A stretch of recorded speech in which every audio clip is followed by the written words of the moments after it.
nay bọn mình sẽ lên trên đường đi trượt tuyết. Thực ra em còn chưa quay intro anh ạ, em chưa biết nói gì.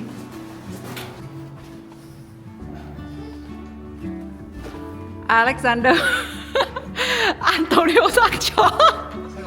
7 giờ 5 với 7 giờ 10 đéo cái nào kêu luôn. Chị không thấy mày nhắn gì là chị biết rồi. Không có cái nào kêu. Ê, trông mặt mày buồn ngủ lắm mới Giang ạ. Ê, em vừa mới dậy 20 phút trước mà. Ui. Cẩn thận. Em thề luôn á. Đây đặt có không chống được. Quần không chống nước à? Chắc phải bỏ đây có con này thôi em mà. Nó vải dù ấy. Đỡ còn mò mặc lạnh lắm. Nhà bây giờ thể phi sư không quên.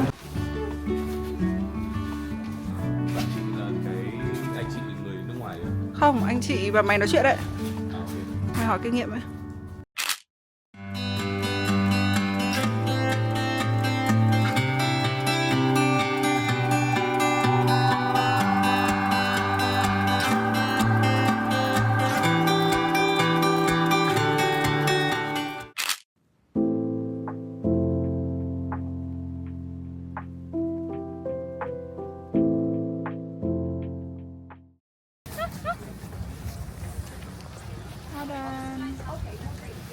Sẵn sàng lên đầu.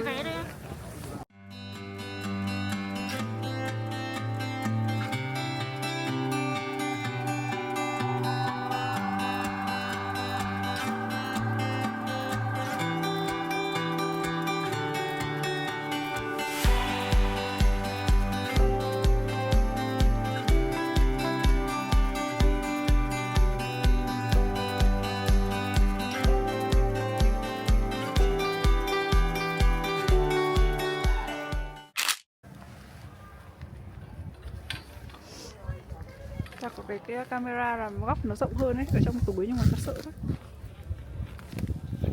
Lớp học đây xuống học ké đây. Lớp này dạy ski mà học cái gì? Mà trong mấy cái đứa ski này ấy, là ski theo hàng, trông cứ như là một đàn vịt ấy, trông dễ thương cực. Thì nó cứ rẽ xong lại đằng sau cũng rẽ. Khi nào tao chỉ ra, dễ thương vậy. Lớp học ski, mấy đứa ski này dễ thương lắm. Không biết. Vi say hi to my vlog.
đúng rồi. Hoặc Cái này là nó có kiểu motion balancing. nha, kiểu nó chống rung á, gimbal mà. Hay mình có làm cái này. Chồng mày. Em thấy nhiều người ta để cái điện thoại kẹp ở đằng sau mũ bảo hiểm nữa cũng rồi con này. Nó có cái mà nắm cái này lên trên cái mũi. Nha.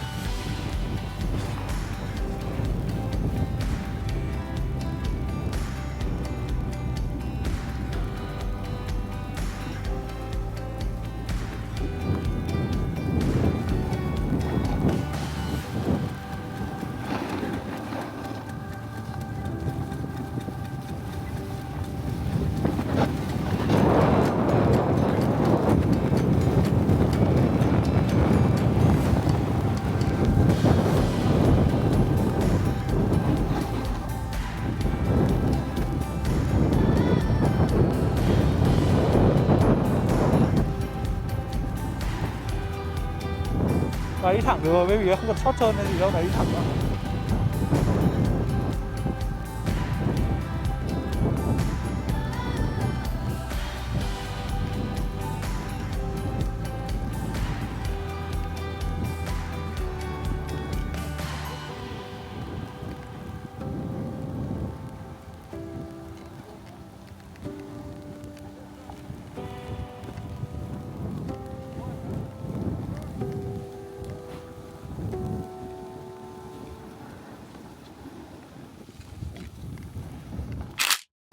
Con kia cười kia mà không quay cho tao. Mày bình thường là cái máy ảnh chạy bằng cơm này hôm nay lại ốm này này. No, you can't. You gotta like walk back. Oh wait, Emma, do you want to do one hard one with us before you go? Yeah, go. Huh? Let's do one hard one. Say anything you like. Yeah. You can go with us. You go first. In case you fall, we got your back. No, It's we gonna fall and Emma got our back. all that. What? I don't know. You guys choose. You choose, Emma. You choose. We follow you.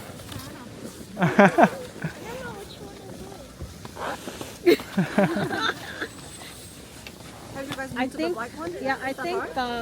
the blue one is there, and then the black one is there, but then it switches to two blacks, and one looks very steep compared to the other one. Oh yeah. We have no idea. So you guys. We have no idea. Huh? Do you want to do a black one with them, or you okay?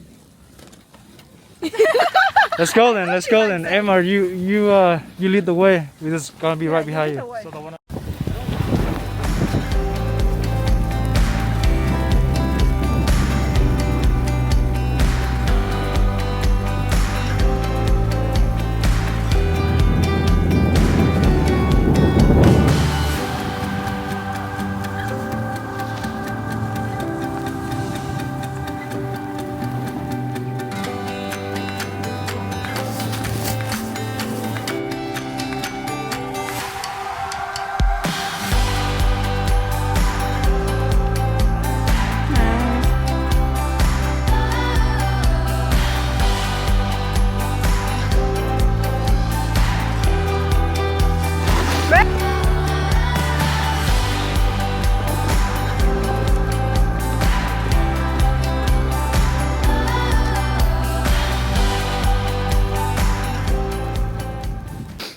Hello mọi người, bọn mình vừa mới đi tầm khoảng 5-6 run snowboarding và bây giờ đang về lại xe để thay quần áo một chút bởi vì nóng quá.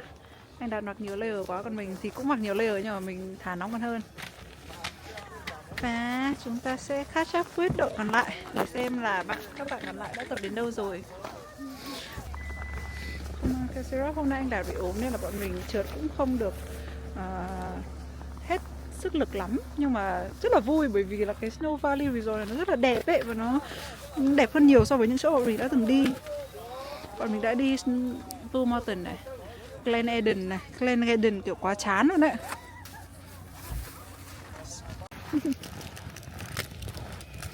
Mình sẽ đi quay lại để kiếm Phanh, Tổ Giang, Chí, Quyên.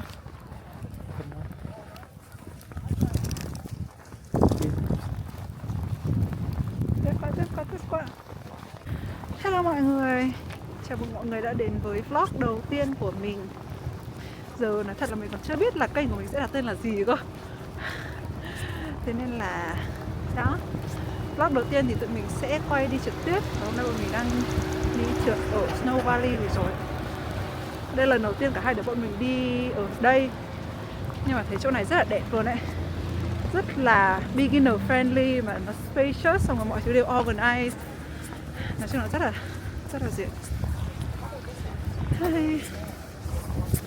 Vừa nãy thì bọn mình đã có đi được vài run với cả Vi và Gordon, Emma và hai đứa bạn mình nữa là Phương với cả Quang. Nãy bọn mình quay lại xe để lấy một vài đồ với cả anh Đạt hơi nóng ấy, xong rồi về ra thay đồ rồi quay lại để tìm đội còn lại để xem là mấy đứa còn lại chúng nó đã tập đến đâu rồi, bởi vì chúng nó mới đi lần đầu tiên. Thế nên là mấy buổi đầu thì chúng nó đang tập ở beginning hill thôi, ở Bunny Hill thôi. So let's see. Alright, you guys are good to go after these three here. Ok. Cảm nghĩ của các bạn sau một tiếng tập snowboard là gì nhỉ? Phải mua cái đỡ đít ấy, phải đỡ đầu gối. À thế á? Không phải, tại cái con của Quang hơi rộng. Nó chui đầu. Hôm nay mọi người, mình là đầu tiên đi trượt tuyết mọi người ạ. Mấy run rồi? Có thể có nhiều thiếu sót, có Ok. thể có nhiều sai lầm. Nhưng mà một cái gì? Nói đi. Tinh thần là không được sợ ngã mọi người ạ. Giỏi. Nhá. Đâu thể hiện đi. Lần trượt này xin dành tặng cho người anh em không đi được, tuyển thủ Alexander Antonio An Chó.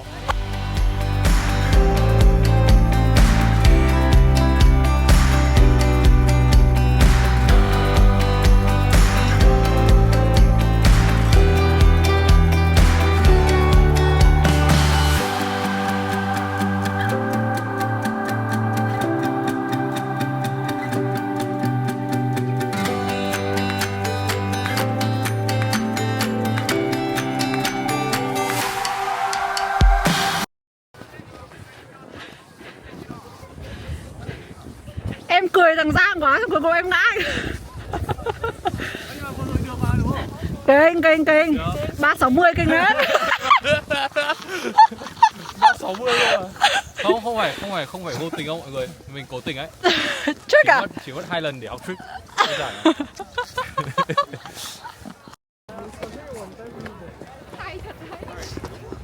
Tí anh Đạt để cái xe nhá. Ok. Anh vừa nhảy, anh vừa 360 em say.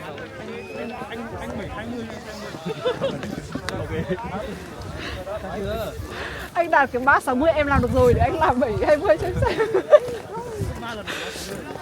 1080, anh làm 1080 em xem luôn. Ok, tí nữa giữa em xem mở phát cho bắt.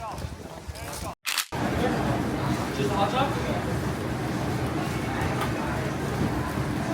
Oh no, one hot chocolate please. Oh, hot chocolate. Yeah, you can Is go over make there? them. Yeah. Oh, okay, thanks.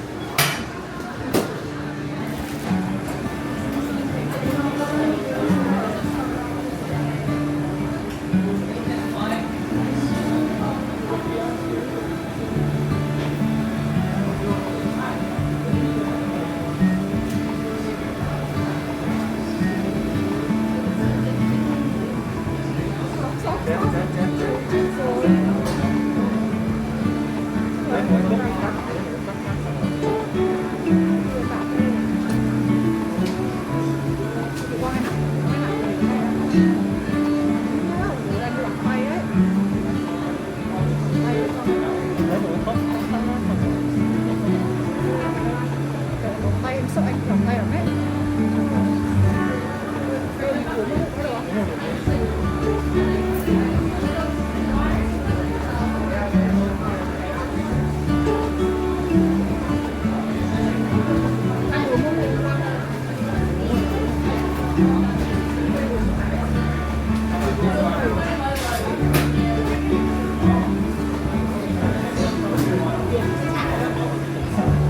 Đi mua hot dog đi cả trước tao mà, về trước tao mà. À chắc ông đi lấy cốt trước các thứ.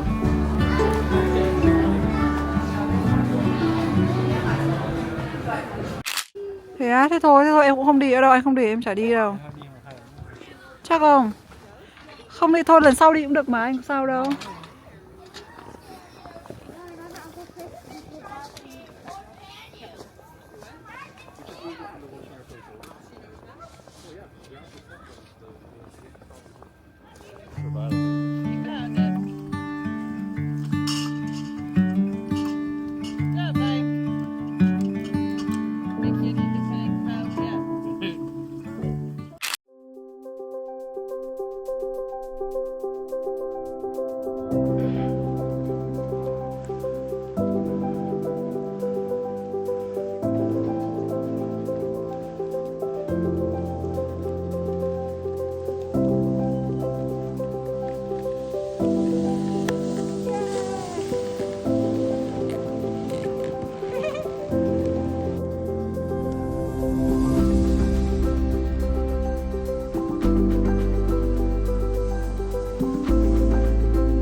Oh my god, babe!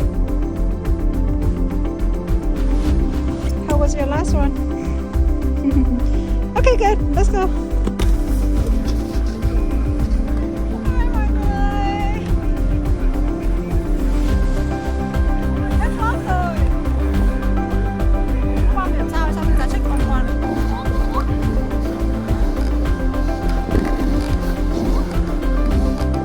Có sao không?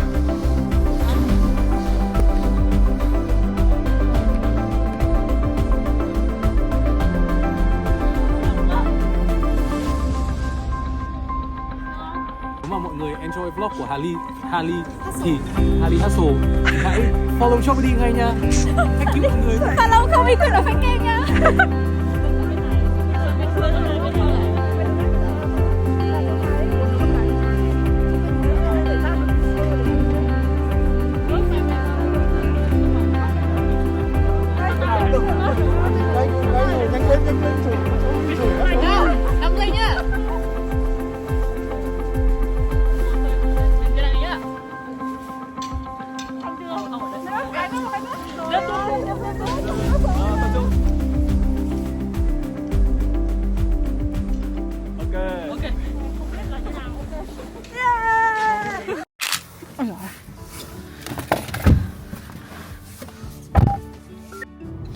Hello mọi người.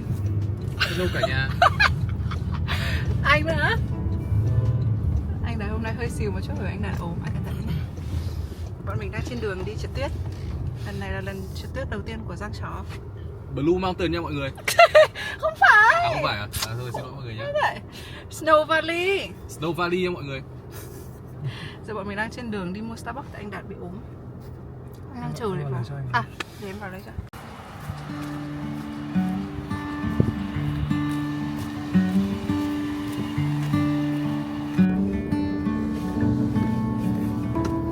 Khi nào anh tính dễ để hỏi. Alex. Hello cả nhà nhá. Không cần chị Hà giới thiệu đâu để em. Hôm nay bọn mình sẽ đi cái gì? Snow Valley. Snow Valley trượt tuyết nha mọi người. Hôm nay sẽ là một ngày rất vui. Mình sẽ đi xe, đi karaoke, đi ăn nhiều thứ lắm. Mọi người nói chơi nhá. Thế tên bạn là gì đó? Chưa nghe tên bạn. Mình tên là Giang, mọi người hãy follow Shopee đi nhá. Sậy thế. Đây là anh. Nhân vật số 2. Tài xế bác Tài hôm nay Bác Tài hôm nay nghe giọng hơi xỉu hay sao ấy nhỉ? Covid Ôi. Hôm nay bác Tài sẽ trượt mấy run ạ? biết nè 100 nữa. Ok luôn. Bình thường mọi người trượt mấy run nhỉ? Bình thường á, bình thường mọi người trượt chắc tầm khoảng 20 run. Ok, hôm nay Giang sẽ gấp đôi. Trong khi là chưa trượt bao giờ. Biết đấy. Chán. Ok, lên nhạc. Để ý điện thoại không?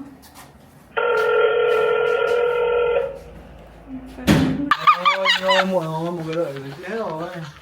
Đi thôi. Chào boss của tao ngay. Thưa chị.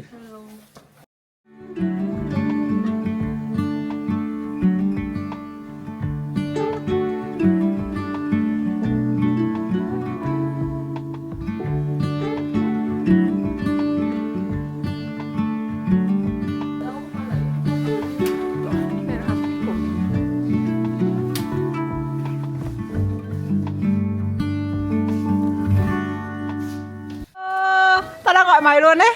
Mọi người hãy đăng ký kênh của Ly Hustle nhé. Đừng quay lên phanh. Đã cưới cả năm rồi. À, thế à? À, chịu. Ủa thôi thôi. Không, ý là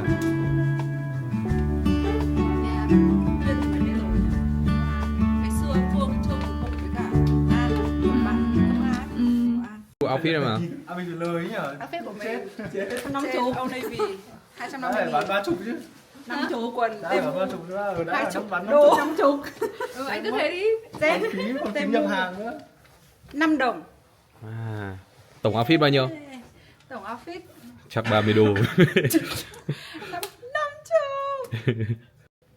Áo tặng Valentine 2022. Bao tiền, bao tiền? 23.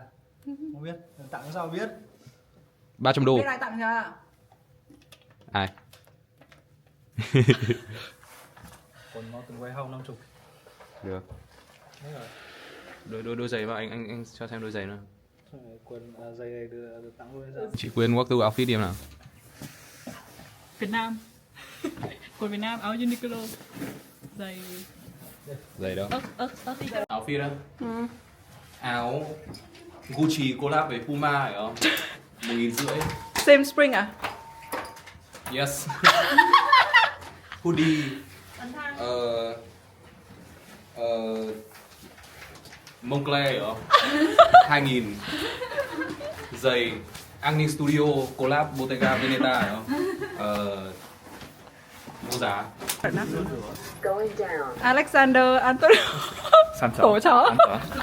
Hello em. Hello. Đây là chị. Thế rồi.